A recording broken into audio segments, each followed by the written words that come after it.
우리가 윤석열 대통령을 지울 수 없듯 이 탄핵에 부역한 자들도 지울 수 없습니다. 반갑습니다. 보수의 품격을 담은 정치 해석 김영윤 TV입니다.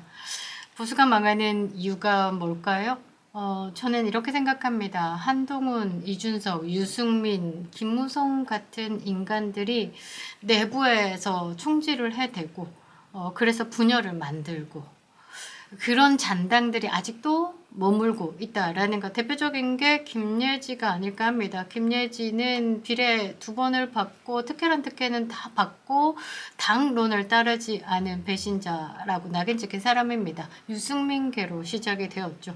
그리고 지금 유승민계, 김무성계가 꽤나 많습니다. 팀 이준석, 김재섭 또한 이번 탄핵에 찬성표를 던졌습니다. 이런 인간들이 하는 짓이 항상 내부 총질, 그런데 새치효로 본인의 행위에 대해서 합리화시키고 선동하고 있죠. 좌파와 싸워 이기려면 우리도 우파다워야 하는 겁니다. 뭐 중도를 품어야 한다느니 뭐 PC주의 뭐 어쩌저쩌 합리화시키는데요. 그거는 뭐 칼든 강도하고 싸우면서 나는 평화주의자예요 이지랄 하는 거와 똑같은 겁니다. 그리고 한동훈의 입에서 민주당과 똑같은 내용들을 펼쳐내고 있죠. 극우 유튜버 정치인들이요, 구체적인 잘못을 지적하지 않고 어떤 집단 자체를 나쁘게 이야기할 때는 99.99% 의도가 있다라고 보면 됩니다. 대표적인 게 이준석이죠. 부정선거에 대해서 발끈해서는 음모론자라면서 강력하게 없다. 거기에 깊숙하게 발 담그고 있지 않을까요? 이준석이 중앙선관위에 하버드 학력 사기의 서류를 냈음에도 불구하고 뭔가 다 통과가 된다라는 거 깊숙한 짬짬이가 있지 않을까 의심을 할 수밖에 없습니다. 극단적 유튜버 등에 동조하면 보수의 미래가 없다라는 한동훈의 사퇴 발언 뒷목 잡는데요. 이 논리라면 광화문에 모인 보수 지지자들은 모두 구구라는 말입니다. 국힘 대표가 국민의힘의 보수층 지지자들에게 모두 구구다라고 적으로 만들고 등 돌리게 만들고 있는 발언을 한 거죠. 사퇴 발표 때 밖에서 울고불고 뭐 지지한다 목소리 높이는 사람들은 정말 보수의 지지자일까? 이거는 문재인 빠들이 잠시 위장 우파로 들어왔던 그 사람들 아닐까? 이런 생각을 해보게 되는데요. 진실을 보려 하지 않고 지들 사상대로 뭐 듣고 싶은 거, 보고 싶은 거, 뭐 하고 싶은 마음대로 하는 게 좌파들의 프레임이죠. 지들의 망상이고요. 윤석열 대통령은 검찰 시절부터 부정선거에 대한 관심이 꽤나 있었습니다. 정확한 정보를 근거로 편향된 언론 상황에서 벗어나 왜곡 없는 방송을 펼쳐내는 게 보수 유튜버들입니다. 그리고 대부분 뉴스에 대한 평론을 하시고 있죠. 적어도 김어준이나 MBC처럼 뉴스에 대해서 조작하고 암살 조직 말하고 그냥 대가리 총 맞은 사람처럼 그냥 세뇌시키는 그런 무당 같은 집단들이 이들이 말하는 음모론자 아닙니까? 이런 발언을 한 한동훈이가 보수 정당의 당대표였기 때문에 지금 현재 대한민국의 어려운 사태를 맞이한 것이다 라고 보는데요. 탄핵에 찬성했다는 이유로 쫓겨나게 되었다라면서 끝까지 침 뱉고 떠나는 당대표 한동훈이었습니다. 앞으로 한동훈의 정치 행보에 대해서 슬쩍 뭔가 흘리고 갔는데요. 영상 시작하겠습니다. 구독과 좋아요 버튼 꼭 눌러주시고요. 끝까지 시청 부탁드리겠습니다. 멤버십으로 후원해주시는 모든 분들께 감사드리겠습니다. 자, 한동훈이요. 탄핵 소추안 가결 이후의 사태에 대한 압박을 꽤나 받았죠. 나경원 의원은 이렇게 말했습니다. 한동훈이 등장한 게 불행의 시작이었다. 그리고 빠르게 비대위 체제로 전환해야 된다라고 요구를 했고요. 권영진 의원 같은 경우는 허리에 손 딱 얹고 탄핵에 앞장선 배신자 더 이상 필요 없어. 당대표 자격 없어. 이러면서 큰 소리 쳤고요. 그 뒤로는 물병 던지고 막 우는 사람도 있었고 조금 감정이 이제 그게 달했었는데 일단 뭐 한동훈 측관들은 친윤계가 당을 장악하려고 하는 것이다. 이렇게 이야기를 하는데 모르겠습니다. 이 다음에 국민의힘의 행보에 따라서 우리가 또 평가를 할 수 있겠죠. 그런데 사퇴 기자회견에서 한동훈은 보수의 배신자는 본인이 아니라 자신은 일반 국민의 상식에 맞춰 행동한 결과에 쫓겨나는 것이다 라고 하면서 정치적 명분을 강조했습니다.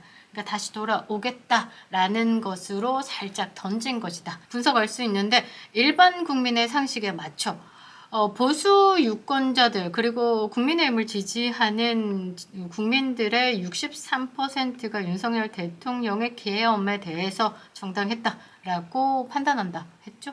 그러니까 이 한동훈이 보고 있는 일반 국민의 상식이다라는 건 저쪽에서 이제 아이유 봉 들고 소녀시대 유리 봉 들면서 탄핵을 외치는 이 우동사리에 문제가 있는 사람들을 국민으로 생각을 하고 있는 게 아닌가 싶습니다. 한동훈 제대로 침 뱉고 갔는데요. 일단 이렇게 얘기했습니다. 우리가 부정선거 음모론자들 극단 유튜버들 같은 극단주의자들에게 동조하면 보수의 미래가 없을 것이다. 언제 보수였습니까? 그리고 아무리 우리 당에서 배출한 대통령이 한 것이라도 우리가 군대를 동원한 불법 계엄을 옹호한다고 오해받는 것은 산업화 민주화를 동시에 해낸 위대한 나라와 국민을 보수의 정신을 우리 당의 빛나는 성취를 배신하는 것이다. 군대를 동원한 건 맞습니다. 그러나 불법 계엄이다라고 그 계엄령에 대해서 불법이다라고 명시하는 것 자체가 문제가 있다라는 것이고 적절하지 않은 발언을 했다라는 겁니다. 여러분들 잘 보시면요. 이렇게 했습니다. 산업화와 민주화를 동시에 해낸 위대한 나라와 국민을 보수의 정신을 우리 당의 빛나는 성취를 배신하는 것이 불법 계엄이다 라고 하는 겁니다. 그러니까 그 계엄을 선포한 윤석열 대통령이 배신자다라고 이야기를 한 거죠. 머리 잘 썼습니다. 한동훈의 말은 패배 꼬였죠. 그냥 내지르면 되는데 패배 꼬여서 꽁한 게 느껴지는데요. 그러면서 최고위들의 사태로 이제 지도부가 붕괴가 돼서 내가 정상적인 임무를 수행하는 게 불가능해진 것이다. 그리고 의원총회장에서 일부 의원들이 격양된 사퇴 요구를 했을 때 어느 젊은 기자 한 분이 이렇게 말했다. 제가 당대표에서 쫓겨나는 이유가 된 이번 탄핵 찬성 이거에 대해서 후회하냐고 물었고 잠시 많은 생각을 했다. 그러니까 이것도 해석해보면 내가 탄핵에 찬성한 의원들 때문에 내가 쫓겨나는 것이다. 찬성했기 때문에 쫓겨나는 것이다 라고 이야기를 하는 거죠. 이어서 한다는 말이 마음 아프다. 지지자들 생각하면 참 고통스럽지만 후회하지 않는다. 탄핵 찬성은 정당했다 라고 이야기를 하는 거고 그 다음 말이 좀 골 때립니다. 저는 어떤 일이 있어도 대한민국과 주권자, 국민을 배신하지 않기로 약속했기 때문에 탄핵 찬성에 대해서 후회하지 않는다. 그 말을 또 바꿔보면 대한민국 주권자, 국민을 배신한 윤석열이다 라고 이야기를 하는 거죠. 골 때립니다. 골 때려요. 정말. 그러면서 12월 3일 밤에 윤석열 대통령이 펼쳐낸 그 비상계엄령에 당대표와 의원들이 제일 먼저 앞장서서 국회 본회의장에 들어가서 이 계엄 해제에 대해서 한 표 날렸다. 그래서 비상계엄을 막았다. 내가 비상계엄을 막은 주체다. 개딸들이요. 나 좀 봐줘 딸랑딸랑. 이재명이 아니야. 이재명 깜빵 가면 그 대안으로 나야 나 윤석열 비상계엄 막았어. 그러면서 헌법과 민주주의를 지켰다라고 합니다. 저는 그것이 진짜 보수의 정신이다 라고 생각합니다. 진짜 보수다 아무리 이야기를 해도 우리는 이제 간자다라고 생각을 하죠. 진짜 보수의 정신은요. 윤석열을 지키는 게 아닙니다. 대한민국 체제를 안전하게 지키기 위함에 목소리를 높일 수 있는 게 진짜 보수다라는 겁니다. 한동훈의 이거는 보수가 아니죠. 누가 보수라고 생각하겠습니까? 그러면서 하는 말이 그날 내가 비상계엄을 하는데 한 표 날렸어. 딸랑딸랑. 그날 비상계엄 해제 못했다고 하면 다음날 아침부터 거리에 나온 우리 시민들이 젊은 군인들 사이에 유혈 사태가 벌어질 수도 있었을 것이다. 그렇지 않을 것 같은데요. 계엄군의 실탄도 없이 그냥 평화롭고 질서 유지를 위해서 투입된 계엄군이었다라는 건 언론에서 방송을 안 할 뿐이지 우리가 많이 접하고 있습니다. 그리고 한다는 말이 그날 밤 저는 그런 일을 막지 못할까 봐 너무나도 두려웠다. 내가 막았어요. 아휴 정말 그러면서 비상계엄 사태로 고통받으시는 모든 국민들께 진심으로 죄송하다. 비상계엄 사태로 고통받은 게 아니라요. 비상계엄 사태 이후에 윤석열 탄핵에 목숨 걸고 있는 이 좌파 진영을 막지 못한 것에 우리가 가슴 아프다라는 거죠. 우리 가슴 찢어지는 거는 안 보입니다. 저쪽 진영의 국민들만 보인다라는 거죠. 그러면서 탄핵으로 마음 아프신 우리 지지자분들께도 많이 죄송하다. 진정성 느껴지지 않습니다. 그런 마음을 생각하면서 탄핵이 아닌 이 나라의 더 나은 길을 찾아보려고 백방 노력했지만 결국 그러지 못했다. 그러니까 이거죠. 이것저것 다 찾아봤는데 탄핵만이 답이었다. 윤석열 대통령이 직무가 정지되어야지만 지금 현재 대한민국의 더 나은 길이라고 판단했다라고 이야기를 하는 겁니다. 모두 제가 부족한 탓이다. 내가 탄핵으로 끌어내리고 당권을 장악하지 못한 거 이거 진짜 미안해요 라고 얘기를 하는 거죠. 이어서 한다는 말이 하지만 계엄이 잘못이라고 해서 더불어민주당의 폭주와 이재명 대표의 범죄 혐의가 정당화되는 것은 절대 아니다. 이재명 제껴야죠. 그래야지 차기 대권에 노릴 수 있다라는 판단이 들어선 것으로 보이는데요. 이원석 검찰총장 시절에 왜 안 했습니까? 그때 제대로 날렸다라고 하면 지금 상황 안 만들어졌을 겁니다. 어찌됐든 손잡고 문재인, 이재명 제대로 수사하지 않은 것은 사실 아닙니까? 이거 묻고 싶은데요.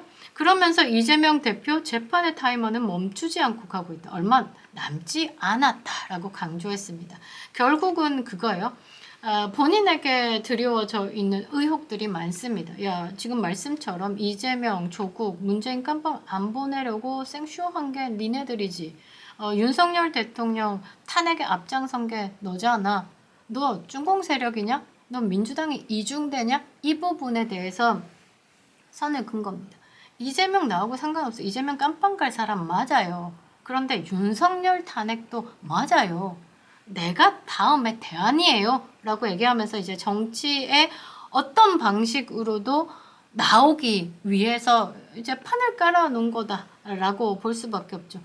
저는 이 나와 있는 지지자들 앞에서 이거 너무 가식적이다 라고 밖에 볼 수 없고요. 일단 당이 더 깊이 성찰하고 탄핵 심판과 내란 수사라는 탄핵 2라운드 상황에서 이제 국민의힘은 윤석열의 정권을 지켜내기 위해서 더욱 단합할 때입니다. 여기에 김무성 이름 튀어 나온다라고 하면 이거는 당 자체가 사라져야 되는 겁니다. 그리고 이게 집권 여당으로서 더욱 무거운 책임감으로 정부의 연속성을 지켜내야 되는 거죠. 정권 재창출을 목표로 가져야 된다. 정권 재창출의 목표다라고 하면 윤석열 정부를 안전하게 지켜야 하는 겁니다. 그리고 제가 방법을 말해드렸죠.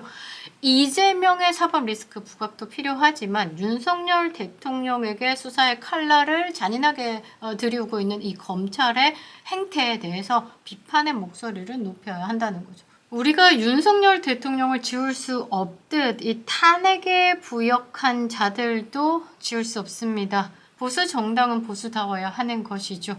정권의 연속성을 위해서 우리가 반드시 지켜내겠습니다. 힘내십시오. 그립다 윤석열. 김영렬TV였습니다.